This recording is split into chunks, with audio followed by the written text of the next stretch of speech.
नाज़रीन, पाकिस्तानी साइंसदानों और इंडोनेशिया के डिप्लोमेट्स की जानिब से एक ऐसा प्रपोजल रखा गया है जिससे पाकिस्तान अपनी सालाना 4 से 5 अरब डॉलर्स की बचत कर सकता है। जी हां दोस्तों, पाकिस्तान अपनी 90 से 92% तक की जो खुर्दनी तेल की दरामद है उसको भी कंट्रोल कर सकता है। पाकिस्तान अपने मुल्क के अंदर सिंध और बलोचिस्तान की साहली पट्टी को इस्तेमाल करके ऐसा सोना उगा सकता है जिससे पाकिस्तान को 30 मिलियन डॉलर्स तक की सरमायाकारी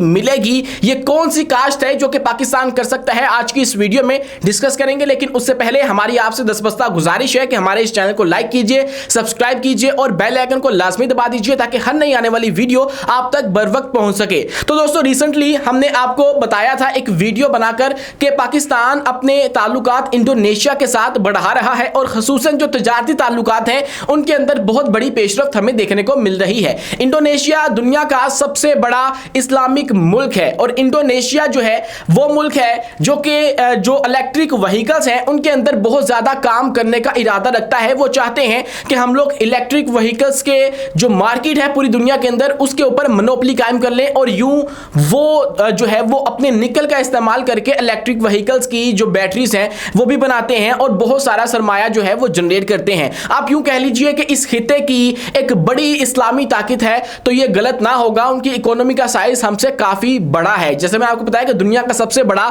जो इस्लामिक मुल्क है वो है। तो रिसेंटली पाकिस्तान ने भी ये फैसला किया था कि हम लोग अपने जो इस्लामिक मुमालिक हैं उनके साथ ताल्लुकात बढ़ाएंगे। इसी तनाजुर के अंदर पाकिस्तान ने बांग्लादेश के साथ अपनी ट्रेड भी बढ़ाई, ईरान के साथ भी अपनी ट्रेड बढ़ाई, अफगानिस्तान के साथ हमारे जो इलाकाई मसाइल हैं वो ना होते तो अफगानिस्तान भी हमारा इस वक्त तजारती एलाई होता। इसके बावजूद कि हमारे उनके साथ इख्तलाफात हैं, हमारे उनके साथ जो ट्रेड है वो होती है रोजाना, वहां से जो है तुर्कम बॉर्डर से हमारे जो मामला हैं वो चलते रहते हैं। इसके अलावा फिर पाकिस्तान ने सेंट्रल एशियन कंट्रीज के साथ अपने बहुत सारे तजारती मुआहदे हैं वो किए और उसके बाद मैंने आपको ये बताया रिसेंटली कि 10 MOUs जो हैं वो साइन करने का फैसला किया है पाकिस्तान ने इंडोनेशिया के साथ। इंडोनेशिया दुनिया का सबसे बड़ा इस्लामिक मुल्क पाकिस्तान के अंदर इन्वेस्टमेंट करने का इरादा भी रखता है और बहुत सारे मुआहिदों के ऊपर जो है वो बातचीत होने की तवक्को भी की जा रही थी। और यह भी था कि इंडोनेशिया के जो सदर हैं उन्होंने जनवरी के अंदर पाकिस्तान आना था, दौरा करना था, लेकिन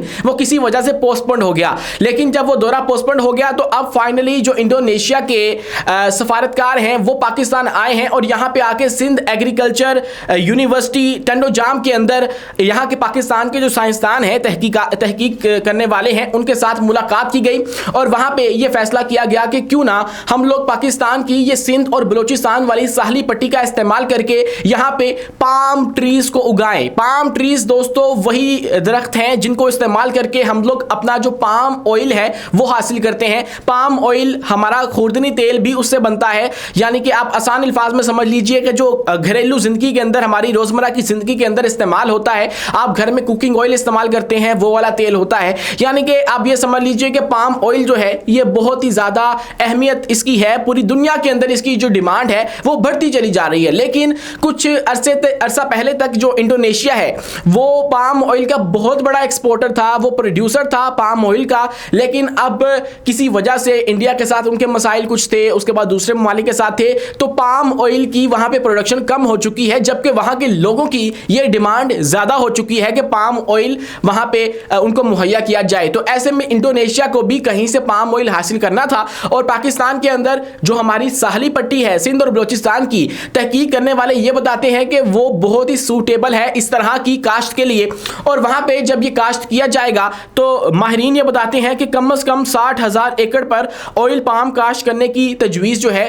वो उन्होंने दी है और इससे होगा ये कि पाकिस्तान को 30 मिलियन डॉलर्स की सरमायाकारी मिल सकेगी। दोस्तों, ये पाम ऑयल जो है वो पूरी दुनिया के अंदर इस वक्त मांगा जा रहा है, इसकी मांग है, लेकिन इसके लिए एक मखसूस किस्म का इन्वायरमेंट चाहिए होता है, एक गर्म और जो इन्वायरमेंट है वो चाहिए होता है और इसके लिए एक लंबी पट्टी की जरूरत होती है जो कि पाकिस्तान के पास मौजूद है। लेकिन ऐसे में पाकिस्तान की सूरत हाल ऐसी है कि पाकिस्तान अपना जो ऑयल है, एडिबल ऑयल है या आप कह लीजिए खुर्दनी तेल है, वो 90% दरामद करता है और सालाना पाकिस्तान 4 से 5 अरब डॉलर्स जो है वो इसके ऊपर लगाता है। तो अगर हम लोग इंडोनेशिया के साथ मिलकर ही ये काम शुरू कर लें और इंडोनेशिया को ये जिम्मेदारी दी जाए या उनकी कंपनियों को कि वो यहाँ पे आके काश्त करें इसकी और बदले में हमारी जगह इस्तेमाल होगी, हम लोग जो है वो उसके अंदर से से अपनी जो ये दरामद है वो रख लिया करेंगे और उसके बदले में उनको जो उनकी ज़रूरत का तेल है वो उनको दे दिया करेंगे। तो यूं एक बहुत ज़्यादा जो ये नीड है वो मिल सकती है। इसके अलावा इंडोनेशिया के साथ जो है वो बहुत सारे मुआहिदे हमारे हो सकते हैं, जिसके अंदर जो है वो लिथियम का मुआहिदा भी है, क्योंकि मैंने आपको बताया कि जो इंडोनेशिया है वो इलेक्ट्रिक व्हीकल्स के अंदर एक बड़ा नाम पैदा करने की ख्वाहिश रखता है और वो कर भी रहे हैं। उनके पास निकल मौजूद है, लिथियम मौजूद नहीं है। जो इलेक्ट्रिक व्हीकल्स हैं उनके अंदर निकल इस्तेमाल होता है और वो इस्तेमाल करके जो इलेक्ट्रिक व्हीकल्स हैं उनकी बैटरी भी बनाते हैं। और आप ये भी मैं आपको पता चलूं कि जो इंडोनेशिया है वो दुनिया का सबसे बड़ा जो निकल का प्रोड्यूसर है वो भी है। तो इसलिए अब निकल कब तक जो है वो इस्तेमाल करेंगे, उनको लिथियम भी चाहिए होगा। जो जदीद किस्म के इलेक्ट्रिक व्हीकल्स आ रही हैं, इलेक्ट्रिक कार्स आ रही हैं, इलेक्ट्रिक बाइक्स आ रही हैं, उनकी बैटरी के अंदर लिथियम का इस्तेमाल होता है। और ऐसे में पाकिस्तान के पास खुशाइंद बात यह है कि पाकिस्तान के पास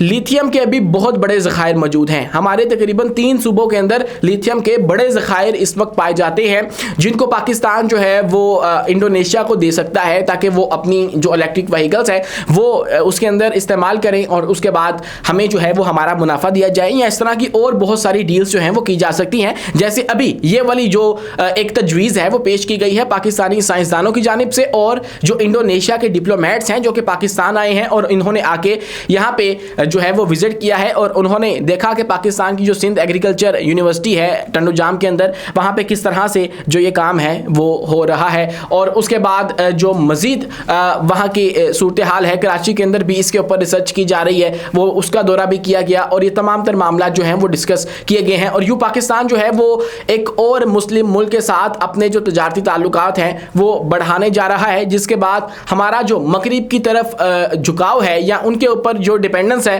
वो कम हो जाएगी। पाकिस्तान ने ईरान के साथ 10 अरब डॉलर्स के मुआहिदे किए, बांग्लादेश के साथ 50 साल के बाद जाके जो तजारत है वो दोबारा से शुरू कर दी गई है। इसके अलावा ताजिकिस्तान से पाइपलाइन ली जा रही है पाकिस्तान के ग्वादर के लिए, बलूचिस्तान के लिए। उसके अलावा उज़्बेकिस्तान ने पाकिस्तान के अंदर 2 अरब डॉलर्स की सरमायाकारी का ऐलान कर रखा है। आज़रबाईजान ने जो है वो पाकिस्तान से अब हमारे जो जदीद किस्म के हथियार हैं वो भी लेने का वादा कर रखा है। उन्होंने भी 2 अरब डॉलर्स की जो तजारत है वो करने का फैसला कर रखा है। ऐसे में जो है वो इंडोनेशिया के साथ इतना बड़ा जो मुआहिदा है वो होने की खबरें जो है वो आपको सुनने को मिल सकती हैं, क्योंकि ये तजवीज़ जो है वो पाकिस्तान और इंडोनेशिया दोनों की जानिब से पेश की गई है। तो इसके ऊपर जो मज़ीद पेशरफ्त है वो हमारे जो बड़े हैं वो करेंगे और इसके ऊपर जो हतमी फैसला है या कोई मुआहिदा है वो किया जाएगा। और आप जो है वो उम्मीद करते हैं कि आने वाले दिनों के अंदर ये खबर हमें मिल जाएगी।